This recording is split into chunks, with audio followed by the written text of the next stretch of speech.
नमस्कार, मैं रचना शर्मा चढ़दी कला टाइम टीवी देख रहे सभी दर्शकों का स्वागत करती हूं। आप देख रहे हैं उत्तर प्रदेश के समाचार। बाराबंकी में श्री राम स्वरूप स्मारक विश्वविद्यालय में छात्रों पर हुए लाठीचार्ज पर गंभीर रुख अपनाते हुए नगर कोतवाली प्रभारी और गदिया चौकी प्रभारी समेत पूरी चौकी को लाइन हाजिर कर दिया गया है। करीब 25 छात्र और एवीपीपी कार्यकर्ता इस लाठीचार्ज में घायल हुए थे और प्रदेश सरकार के राज्य मंत्री सतीश चंद्र शर्मा जिला अस्पताल पहुंचे और घायलों का हालचाल जाना। इसके लिए मुख्यमंत्री योगी आदित्यनाथ ने भी पूरे मामले का संज्ञान लेते हुए अधिकारियों को सख्त कार्रवाई के निर्देश दिए हैं। मुख्यमंत्री के आदेश पर सीओ नगर हर्षित चौहान को पद से हटा दिया गया है, जबकि नगर कोतवाली प्रभारी रामकिशन राणा, गदिया चौकी प्रभारी समेत चौकी की पूरी पुलिस फोर्स को लाइन हाजिर कर दिया गया है। इस प्रकरण की जांच अयोध्या रेंज के पुलिस महानिरीक्षक प्रवीण कुमार को सौंप दी गई है। गौरतलब है कि विद्यार्थियों ने आरोप लगाया है कि श्री राम स्वरूप मेमोरियल विश्वविद्यालय ने उन्हें कैसे विधि का पाठ्यक्रम में दाखिला दिलाया जिसे बार काउंसिल ऑफ इंडिया से मान्यता नहीं है। ऐसे में उनका भविष्य खतरे में आ गया है। पुलिस ने बताया कि इसी को लेकर सोमवार को विद्यार्थी प्रदर्शन कर रहे थे और इस दौरान विद्यार्थियों ने पास की एक पुलिस चौकी और परिसर में तोड़फोड़ की और हिंसक भीड़ को काबू करने के लिए पुलिस को हल्का बल का प्रयोग करना पड़ा। पुलिस के बाद मुख्यमंत्री ने लाठीचार्ज की घटना की जांच के आदेश दिए हैं। मथुरा और काशी के बाद अब योगी सरकार ने संबल की धार्मिक विरासत को संवारने के लिए बड़ा कदम उठाया है। जिले के 3 प्रमुख तीर्थ स्थलों चतुर्मुख कूप, यम तीर्थ और पिशाच मोचन तीर्थ के जीर्णोद्धार के लिए 600 करोड़ रुपए की भारी भरकम राशि स्वीकृत की गई है। इनमें 100 करोड़ रुपए के वंदन योजना के तहत प्रदान किए गए हैं और सरकार का उद्देश्य इन प्राचीन धार्मिक स्थलों को सुरक्षित करते हुए उन्हें धार्मिक सुविधाओं से लैस करना है। योजना के तहत तीर्थ स्थलों पर सड़क, लाइटिंग, स्वच्छता, श्रद्धालु विश्राम केंद्र जैसी सुविधाओं का विकास किया जा रहा है। जिला प्रशासन के अनुसार 5 में से 3 तीर्थ स्थलों का कार्य पूरा हो चुका है। चतुर्मुख कूप और यम तीर्थ पर मुरम्मत, सफाई और सौंदर्यीकरण का कार्य संपन्न हुआ है। पिशाच मोचन तीर्थ पर कार्य अंतिम चरण में है। बाकी 2 तीर्थ स्थलों पर भी तेजी से निर्माण कार्य हो रहा है। तीर्थों में श्रद्धालुओं की संख्या बढ़ने से बाजार को नई ऊर्जा मिलेगी। सरकार की वंदन योजना और अन्य प्रयास उत्तर प्रदेश को आध्यात्मिक पर्यटन का हब बनाने की ओर अग्रसर हैं। संबल के ये धार्मिक स्थल अब सिर्फ आस्था का केंद्र नहीं रहेंगे बल्कि पर्यटन, संस्कृति और रोजगार का भी स्रोत बनेंगे।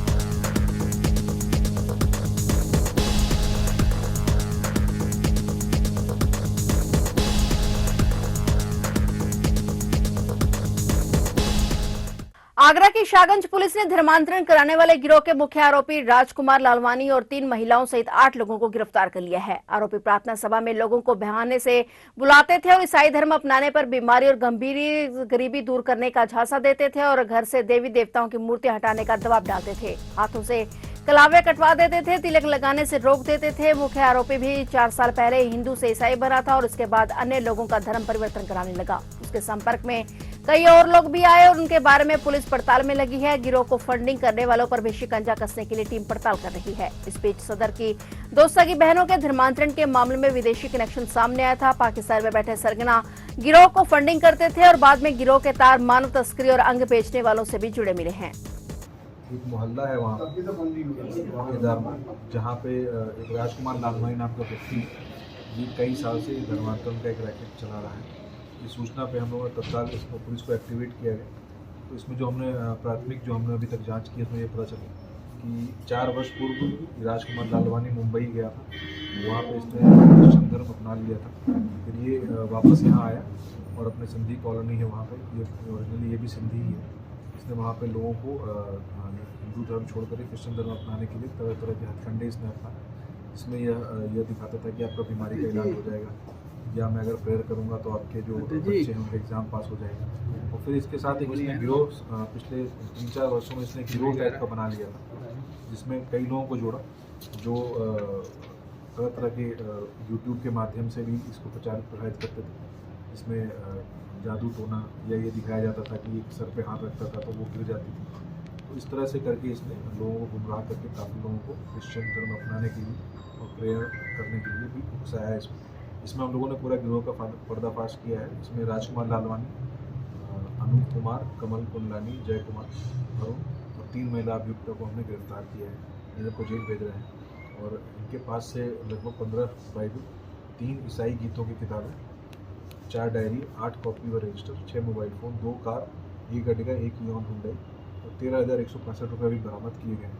यह भी जो प्राथमिक अभी इसमें वो आया है, ये चर्च ऑफ गॉड नाम से एक व्हाट्सएप ग्रुप भी चलाता था, जहाँ पर लोगों को लिंक भेजता था और एक यूट्यूब चैनल भी इसने चला रखा था, चर्च ऑफ गॉड आगरा के नाम से, जबकि इसका कोई भी जो प्रॉपर चर्च है उससे कोई कनेक्शन इसका नहीं है। इसमें हम लोगों ने यह पाया है कि मुंबई महाराष्ट्र में उल्लासनगर से कनेक्शन है इसके अलावा 2-3 राज्य पंजाब है, वहाँ से भी कुछ कनेक्शन है। उन सारे कनेक्शंस को हम लोग अभी वर्कआउट कर रहे हैं। अमेठी जिले के बाजार शुक्ल क्षेत्र से गुजरने वाले पूर्वांचल एक्सप्रेसवे पर आज बुधवार सुबह अनियंत्रित कार आगे चल रहे ट्रक से जा भिड़ी और हादसे में कार सवार 3 लोगों की दर्दनाक मौत हो गई। कार हादसे के बाद पूरी तरह क्षतिग्रस्त हो गई थी और तीनों शव अंदर फंस गए थे। थाना अध्यक्ष अविनीश कुमार सिंह पुलिस टीम के साथ मौके पर पहुंचे और क्रेन की मदद से करीब 2 घंटे की कड़ी मशक्कत के बाद शवों को बाहर निकाला गया। एम्बुलेंस से सामुदायिक स्वास्थ्य केंद्र सकुशल बाजार भेजा गया और जहां चिकित्सकों ने उन्हें मृत घोषित कर दिया। मृतकों की पहचान कर पुलिस ने परिजनों को सूचना दे दी है। थाना अध्यक्ष ने बताया कि क्षतिग्रस्त कार और ट्रक को कब्जे में ले लिया गया है और यातायात सामान्य है।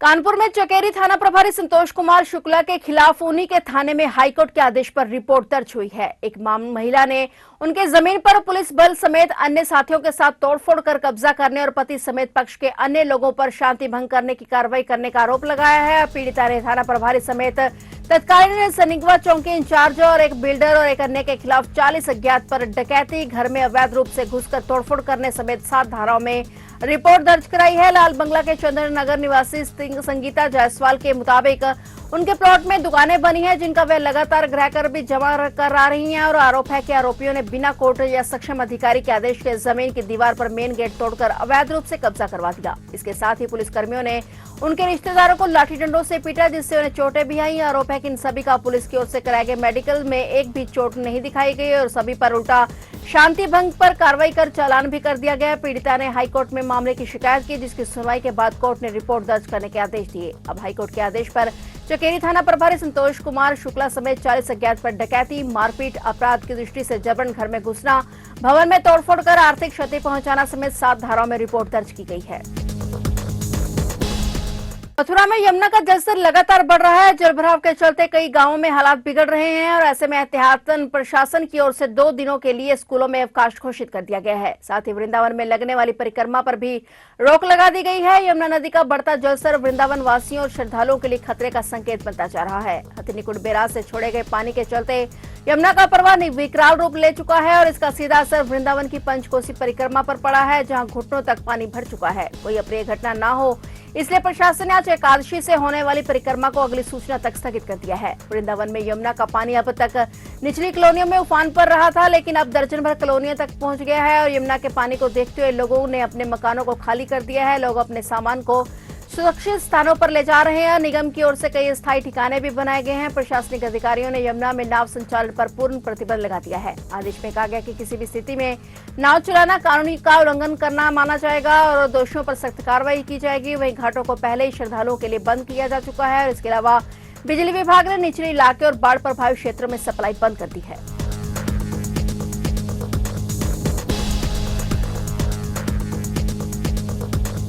वाराणसी जिले के बड़ागांव थाना क्षेत्र में बुधवार की सुबह 25,000 रुपए के इनामी पशु तस्कर गोविंद सिंह निवासी कैमूर बिहार को पुलिस ने मुठभेड़ में गिरफ्तार कर लिया है। पैर में लगी गोली लगने से घायल बदमाश को पुलिस ने अस्पताल में भर्ती कराया है। आरोपी का पूर्वी यूपी के कई जिलों में नेटवर्क है। उस पर अलग अलग जिलों में 9 आपराधिक मुकदमे दर्ज हैं। पूछताछ में उसने उत्तर प्रदेश, बिहार और बंगाल तक फैले गो तस्करी नेटवर्क के बारे में महत्वपूर्ण जानकारी दी है। गोमती जोन के डीसीपी आकाश पटेल ने बताया कि थाना बड़गांव और थाना फूलपुर की संयुक्त पुलिस टीम ने रामेश्वर के निकट वर्ण पुल के पास दबिश दी और इस दौरान बदमाश ने पुलिस टीम पर फायरिंग की जिसके जवाबी फायरिंग में गोविंद के पैर में गोली लगी। पूछताछ में इस पूरे नेटवर्क में शामिल कई अपराधियों के नाम सामने आए हैं जिनके खिलाफ गोमती जोन पुलिस आगे भी कठोर कार्रवाई करेगी। गोविंद का भाई राजू सिंह भी पशु तस्कर है जो पहले से जेल में बंद है।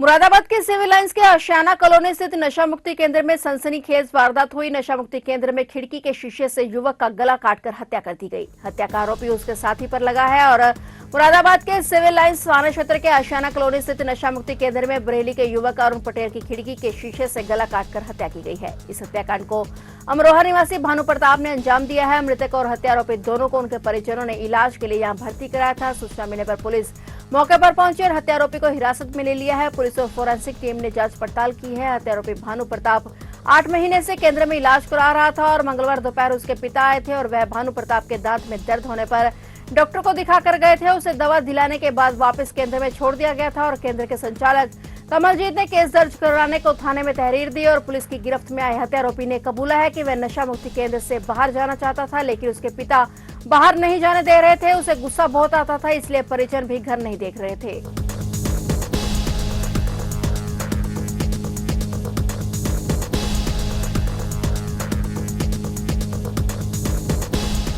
भगवान गणेश जी की मूर्ति विसर्जन के दौरान रामगंगा में उत्तराखंड निवासी 2 सगे भाई डूब गए हैं और दरअसल 50 लोगों के जत्थे में शामिल जसपुर निवासी दोनों भाई उत्तर प्रदेश के बिजनौर में स्थित रामगंगा में गणेश जी की मूर्ति विसर्जन करने गए थे, तभी यह हादसा हो गया। दोनों की तलाश की जा रही है। फिलहाल अब तक कुछ पता नहीं चल पाया है। मिली जानकारी के मुताबिक ये घटना अफजलगढ़ स्थित भोजपुरी रामगंगा नदी घाट पर हुई, जहां 50 लोगों के जत्थे के साथ 2 सगे भाई मूर्ति विसर्जन के दौरान रामगंगा में डूबे हैं और दोनों की पहचान धर्मेंद्र 36 वर्षीय और विजेंद्र सिंह 34 साल निवासी मोहल्ला नत्था सिंह जसपुर उत्तराखंड के रूप में हुई है। और बताया जा रहा है कि नदी में मूर्ति विसर्जन के लिए कुल 7 लोग उतरे थे और इसी बीच अचानक नदी के तेज बहाव में आकर दोनों भाई बहने लगे, जबकि अन्य 5 किसी अन्य ने अपनी जान बचाकर बाहर निकल पाए और वहीं टीम दोनों भाइयों की तलाश में जुटी हुई है।